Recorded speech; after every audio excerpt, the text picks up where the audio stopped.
Amma əgər olursa, necə ola bilərdi ki, Azərbaycanın müəyyən ərazilərinin müəyyən hissələrini, bəlkə də çox hissələrini ermənilərə sadəcə elə belə peşkəş verirdilər. Çox ritorik səslənsə də, əsas sual budur. Bizim milli şuurumuz niyə belə gec formalaşır? Əslində ermənilər Qarabağın onların olmasını onunla əsaslandırırdılar ki, tarixən bu yerlərdə ermənilər yaşamışlar. İndiki vəziyyətlər isə Hindu aborigenlərinin aqibəti ilə üst-üstə düşür. Güya Qarabağda ermənilər yerli əhali olsa da, gəlmə etnoslar tərəfindən onların torpağı zəbt edilmişdir.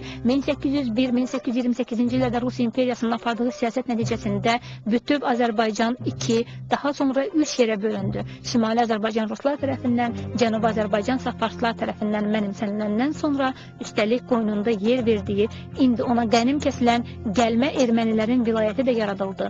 19-cu əsrin sonunda zəngin neft yataqlarına malik Bakıya ermənilərin nəinki kütləvi axını başlandı. Ermənilər məhz bu sahədə demək olar ki, bütün məsul vəzifələri tutmağa cəhd göstərərək buna nail oldular.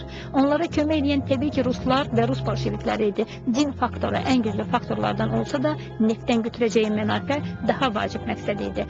Yerli əhali olan Azərbaycanlılarla ermənilər arasında nifaq mütləq idi. Qanlı toqquşmalar Bakıda başlansa da sonradan Şuşada, Qarabağda daha böyük vüsət aldı. 10 mindən çox qurban bahasına başa gəldi bu dəfəki toqquşma və səbəb də əslində görünən deyildi.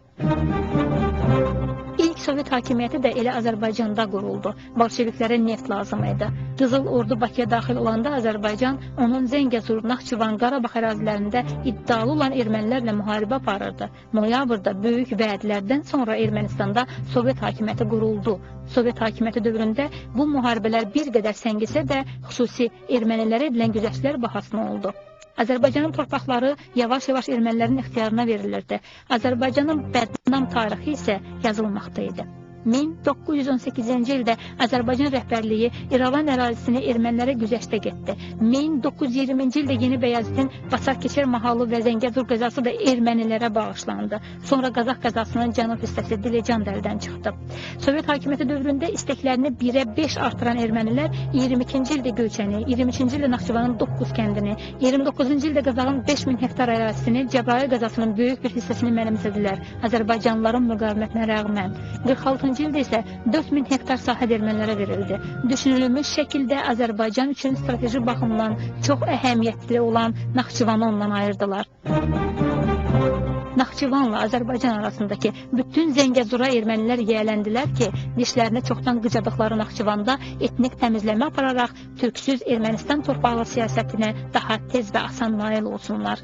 Yenə də türk qardaşlarımızın və həmişə nümunə olacaq yerli əhalinin qətiyyətinə minnətdar olaraq Naxçıvanda ermənilər bircə bax bu arzularına çata bilmədilər. Maraqlı fakt budur ki, Sovet dövründə yerlərdə kəsilən türk başlarının izahı mərkəzə qəhrəman sərkərdə Andranikin Sovet hakimiyyətinə kömək göstərən bolşevikin Sovet hakimiyyətini Türkiyə müdaxiləsindən və yerli millətçilərdən təmizlənməsi kimi təqdim edilirdi. Türk ordusunun köməyi nəticəsində Azərbaycanın müstəqilliyə qovuşmasını, 2 il azad yaşamasını, 15 sentyabrda Bakını erməni və ruslardan alıb həqiqi sahiblərinə verən Türk ordusunun bu hərəkəti Rusiyanı qəzəbləndirməyə bilməzdi. Rusiya rahat istifadə elədiyi Bakı nefti üzərində hədsiz mülkiyyət haqqını itirmişdi. Mənafə öz yerində keçmişləri bir də xatırlasaq, hər halda Ruslar Böyük Turanın bir hissəsi kimi bu ərazilərin məhz türklərdən təmizlənməsində maraqlı idilər. Pyotra xatırlayaq.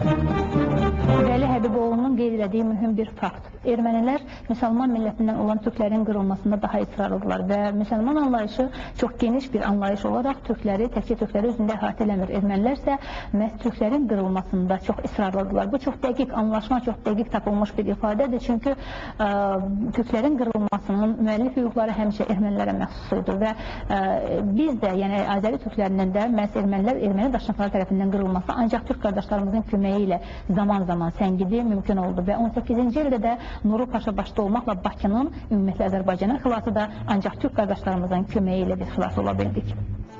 Stepan Şaumyan Milli Mədəni Muxtariyyət adlı məqaləsində yazırdı. Gələcək azad Rusiyada yeni inzibati bölgə olmalıdır. İqtisadi və məişət şəraitindən başqa milli tərkibi də nəzərə alınmaqla xırda mahalların, qəzaların, vilayətlərin, sərhədlərin də adı dəyişdirilməlidir. Budur Şaumyanın fəaliyyətinin ana xətti.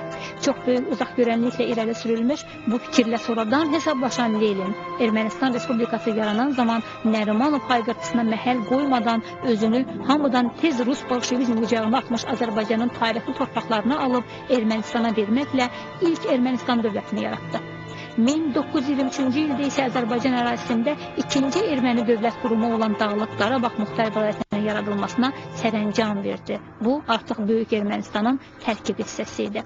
1969-cu il iyul ayının 14-də Heydər Əliyevin Azərbaycan Komünist Partiyası Mərkəzi Komitəsinin birinci katibi seçilməsi o illərdə Ermənistanın birinci katibi olan Anton Kaçinyanı çox maraqlandırmışdı. Heydər Əliyev Dövlət Təhlükəsizlik Komitəsindən gəlirdi axı. Kaçinyan narahat idi. Ermənistan ötən 10 illiklərdə Azərbaycana qarşı törətdiyi təcavüzlərini yenə davam edə biləcəkmi? Və növbəti dəfə Azərbaycan torpaqlarından Ermənistana pay verilməsi haqqında Ali Soveti Rəyasət Heyətinin iclasında problemin yaranacağını, özü də Heydər Əliyev tərəfindən yaranacağını ağlına belə gətirə bilmirdi. Özdə olan, açıqlanan maraq əməkdaşlıq məsələləri idi. Qazaxdakı görüşdən sonra Heydər Əliyev Kaçinyana, sonra isə Moskvaya qəti şəkildə bəyan etdi. O qərarların kifayət qədər əsası olmadığı üçün icrasına imkan verə bilmərəm.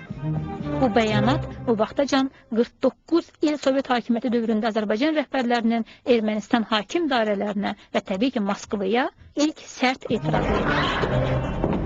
SSR Ali Sovetində Dağlıq Qarabağ Muxtar Vilayətinin o zamanki rəhbərlərindən olan Dadamyan qeyd elədi ki, qanlı yanvar hadisələri əslində Azərbaycan xalqından o zaman Sumqayıt hadisələrinə görə verilən cəza edir və erməni separatistləri ilə Moskva KTB-sinin birgə hazırladıqları bu əməliyyata görə Qarbaçov Azərbaycan xalqından ermənilərin qisasını bu cür aldı. Bu cəza dərsini bizə bu cür göstərdi və bu bizim o zaman heyrətləndirdiyimiz ikili standartlardan biri idi. Təxribatlarsa davam edirdi növbəti qırğınlar üçün. Məlum yanvar hadisələrindən sonra Primakov bütün Qafqazın şeyxi olan Allahşükür Paşazadəyə hakimiyyətə gəlməyi, hakimiyyətə əl almağı təklif edir. Təbii ki, bundan imtina edən şeyx bütün bu baş verənlərdən sonra onu və onun məmləkətinin nə gözləyəcəyini, yəni aqibəti bilirdi və təbii ki, buna görə də imtina elədi. Amma yerli hakimiyyət təbii ki, bunu başa düşə bilməzdi və əslində o zaman Sovet təbliğat maşını imperiya məhz bunlardan sonra baş verəcək, bu hadisələrdən sonra dinin hakimiyyətə gəldiyini və yeni İslam fundamentalizmi qorxusu haqqında barbar bağıracaqdır və o zaman Arkadiy Volski Primakov haqqında çox düzgün bir fikir işlətdi, sözünü dedi. O dedi ki, Primakov çox məharətli bir siyasətçidir. O nə zaman nə dediyini çox gözəl bilir və dediyi fikri çox gözəl pərdələməyi bacarır. Yerli hakimiyyət təbii ki, Primakovun nə dediyini əslində başa düşə bilməzdi. Və Primakov isə əslində Stepan Şaumyanın getdiyi yolla gedirdi. Daha ustalıqla bu yolu təkrar eləyirdi. Şaumyan Leninə 18-ci ilin 13 aprelində verdiyi məlumatında yazırdı.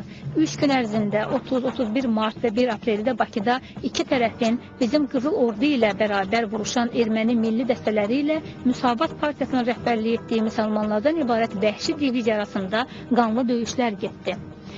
Bizə aviasiya məktəbinin qüvvələri də kömək edirdi. Bu döyüşdə biz parlaq bir qələbə əldə etdik. Düşmən darmadağın edildi. Hər iki tərəfdən ölənlər var. 3000 nəfər sayında. Əgər onlar qalib gəlsəydi, qeyri-müsəlmanların taleyi haqqında danışmamaq da olar. Bunlar Quldur Şaumyanın lazım bildiyi informasiya versiyası idi. Əslində isə o çox gözəl bilirdi ki, ancaq Bakıda öldürülmüş, özü də dinç müsəlman, daha doğrusu Türk millətindən olan sakinlərin sayı 12.000-i ötmüşdü. Əlbəttə o bunları bilirdi. Xüsusi tapşırığı da özü vermişdi, amma verdiyi məlumat başqa idi. Bakıdakı 90-cı ilin yanvar qətliamının da traktovkası Primakova gün kimi aydın olsa da, o da Şaumyan kimi yanlış informasiya verirdi. Dəstə xət eyni idi. Fərq onda idi ki, Stepan Şaumyan Leninə, Primakov isə Qarbaçova məruz eləyirdi. Əslində böyük məqsəd baxımından heç bunda da fərq yox idi. Dəyişən soyadları idi. Əməl və taktika isə yox. Le Monde'un müxbiri Bernard Getta Qarbaçovun Spitakda zəlzələ zamanı həlak olmuş uşaqların cəsədinə baxaraq göz yaşı axıtdığını yazırdı. Amma Qarbaçovun özünün əmri ilə Bakıda öldürülən, vəhşicəsinə qırılan insanları isə Qarbaçov görmür.